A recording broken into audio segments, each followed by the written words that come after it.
Hello, everyone. Welcome back to TFD. Let me be straight with you. I've reached the point where I have almost no confidence left in the integrity of USA basketball. When the managing director is Sue Bird with deep UConn ties, it is impossible to ignore the obvious institutional bias. I've discussed this before, and it keeps resurfacing because the evidence keeps piling up. Yesterday, I addressed the appearance of Katie Nolan, formerly of ESPN, Fox Sports, NBC, and seemingly any outlet willing to hand her a microphone for a short-term experiment. Her track record speaks for itself. These platforms bring her in, hype her up, and then quietly move on when the numbers don't justify the noise. Ratings matter. If people are not watching, the message is not resonating, and the platform eventually disappears. Let's be honest, a large portion of the audience barely knew who Katie Nolan was until her most controversial takes started circulating online. She built her reputation on exaggerated, performative commentary long before that style became fashionable. The result was predictable: alienating viewers, draining credibility, and ultimately removing herself from mainstream relevance. Now fast forward to the present. Megan Rapinoe and Sue Bird chose to elevate her voice again, this time in a discussion that directly targeted Caitlin Clark fans. And this is where the problem becomes impossible to ignore. What was said was not opinion, it was factually wrong. This wasn't about fringe behavior or isolated incidents. Every major sports fandom has outliers. That is not unique, and pretending otherwise is dishonest. Yet the narrative being pushed suggests Caitlin Clark's fanbase is uniquely problematic, uniquely toxic, and uniquely responsible for issues that exist across every sport at every level. That claim does not hold up under scrutiny. Attendance numbers, television ratings, merchandise sales, and overall engagement tell a completely different story. Caitlin's presence has brought visibility, revenue, and growth to women's basketball on a scale we have not seen before. When leaders within USA Basketball publicly endorse misleading narratives, it raises serious questions about fairness, objectivity, and decision-making at the highest level. This is not about protecting one player. It's about protecting credibility. You cannot grow the game while simultaneously dismissing the very audience fueling that growth. If USA Basketball wants trust, it must stop amplifying voices that distort reality and start acknowledging what the data clearly shows. Because right now, the disconnect between leadership and fans has never been more obvious, and that should concern everyone who actually cares about the future. And let's just listen. For a large group of people, mostly that exist online, it wasn't enough, love a player, love Caitlin, love whoever you want to love. But it was simultaneously they had to then say that every player that ever came before was trash. Let me be very clear. This claim is a lie. It is a blatant, defamatory lie aimed directly at Caitlin Clark's fanbase.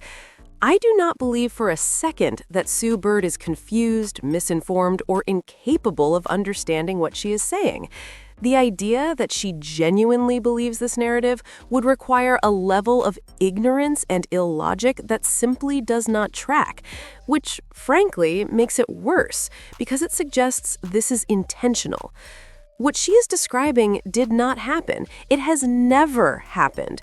You can search endlessly, and maybe, if you dig hard enough, you will find a random bot account or an anonymous troll saying something outrageous. That exists in every fandom, in every sport, on every platform. Pretending that represents millions of fans is dishonest. Here is the reality. Caitlin Clark fans wanted to watch Caitlin Clark play basketball. They were drawn to her skill, her range, her creativity, and the way she entertains. They wanted to cheer for her. That is the entirety of it. There was no coordinated campaign to tear down other players. There was no demand to erase history. Fans simply showed up to enjoy a player who made the game exciting. What poisoned the environment was not the fans, it was the nonstop commentary, lectures, and cheap shots from media figures, former players, and associated voices who couldn't stand the attention shifting.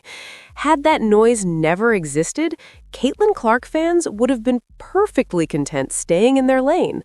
So when Sue Bird repeats this narrative, she is not telling the truth. She is smearing an audience that did nothing more than love watching great basketball. And that, more than anything, is the real problem. Like I said, one of the best parts about the fan base let's slow this down and deal strictly in reality, because a lot of what's being pushed right now is during my time at Iowa. You go down the roster, the idea that there is some unified, organized group of fans showing up to 40 minutes a night, or whether they never got in the is game. Like there was still a love. Does every sport have outliers? And it's the same now that I'm in the W. Every fandom, without exception, has people with extreme or irrational opinions. That is not unique, and it is not representative. Here is what certain people fundamentally refuse to understand. Fans are allowed to consume sports however they choose. Full stop. Fans are allowed to follow one player, one team, one franchise, or even one season. There is no moral obligation to consume an entire historical catalog before you're allowed to watch a league. That expectation is absurd. In every major sport, you can find fans who think Josh Allen is overrated or that Tom Brady was carried by systems. Those fans exist. Yet no serious person argues that new NFL fans must first study Joe Montana's career tape before they're allowed to enjoy Sunday football. Nobody demands that NBA fans go back and re-watch Bill Russell film before cheering for Steph Curry. That logic would be laughed out of the room.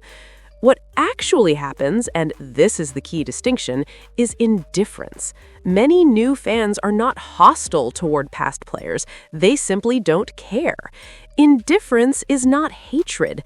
Indifference is not disrespect. It is a neutral position. People aren't saying, those players were trash.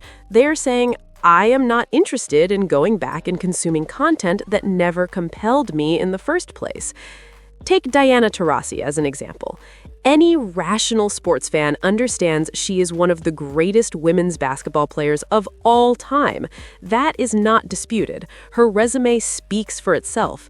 Many people had heard her name long before they ever watched a WNBA game. Highlights ran on SportsCenter back when SportsCenter still mattered. And yet, millions still chose not to watch the league. That choice does not make them bad people. It does not make them ignorant. It means the product didn't move them. That's the part that makes some people angry. Not that fans hate the past, but that fans didn't care enough to consume it. The WNBA does not have a universally celebrated historical catalog in the way the NBA does. That is not an insult. It is an observation supported by viewership data over decades. Even now, many fans are tuning in exclusively for the Indiana Fever. And guess what? That's normal. Do you know how many NBA fans only watched Michael Jordan or Magic Johnson or Larry Bird? Entire generations followed a single star and ignored the rest of the league. When I was deeply invested in the NBA, I was not going out of my way to watch Sacramento Kings games. Most people weren't. Something has to compel the viewer. That is how entertainment works. If someone believes indifference equals hate, that's their issue, not the fans. Nobody is obligated to retroactively validate a league's history. Fans are not required to catch up to satisfy someone else's expectations. And yes, some WNBA games right now feature poor quality basketball. Saying that out loud is not blasphemy.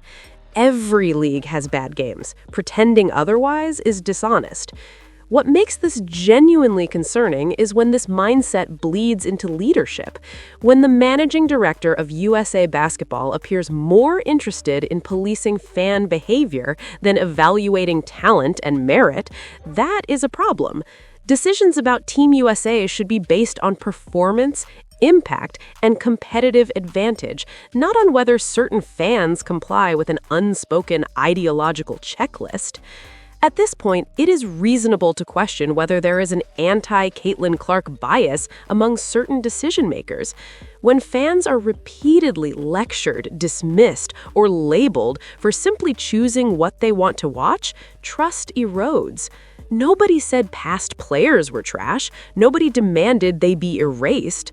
Fans simply chose not to consume something that didn't resonate. And that's okay. Sports fandom is voluntary. Always has been.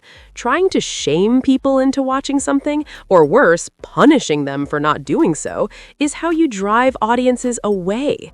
If the people in charge of representing this country cannot separate personal resentment from professional responsibility, then yes, that is frightening, because leadership should unite fans, not alienate the very audience sustaining the sport.